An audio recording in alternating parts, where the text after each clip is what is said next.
नमस्कार मित्रांनो, तर आज मी बनवत आहे पनीरची भाजी। माझ्या पद्धतीने जर बनवली तुम्ही पनीरची भाजी तर बोटं चोखून खाल। खरंच खूप जबरदस्त होती ती भाजी।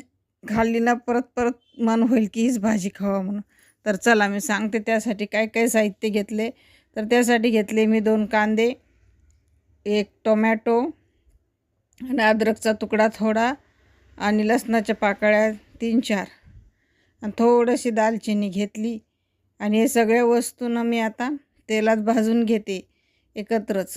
त्याच्यानंतर मी थोडंसं हे घेते काजूचे तुकडे पण त्याच्यातच टाकले मी आणि भाजून घेतले थोडेसे।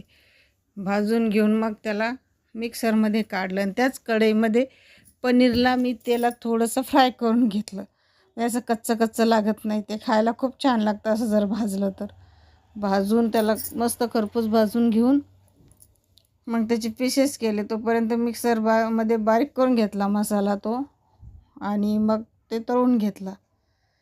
तर त्याच्यामध्ये मी नंतर हळद, लाल तिखट आणि मीठ, थोडंसं चवीनुसार हे टाकली साखर आणि मग ते परतून घेऊन भाजी ठेवली। मग तोपर्यंत मी पोळ्या लाटून घेतल्या 2। बघू शकता तुम्ही घडीच्या पोळ्या तुम्ही कशा करता, दुमडून करता का गोल करता। तर मी उडदाच्या पोळ्या करते, त्याला 4-4 पुडदं निघतं असे। आमच्या घरी हीच पोळी आवडते, तर नरम राहते। जरी शिळी पोळी झाली तरी वाटत नाही ती शिळी पोळी म्हणून, नरमला नरमच राहते।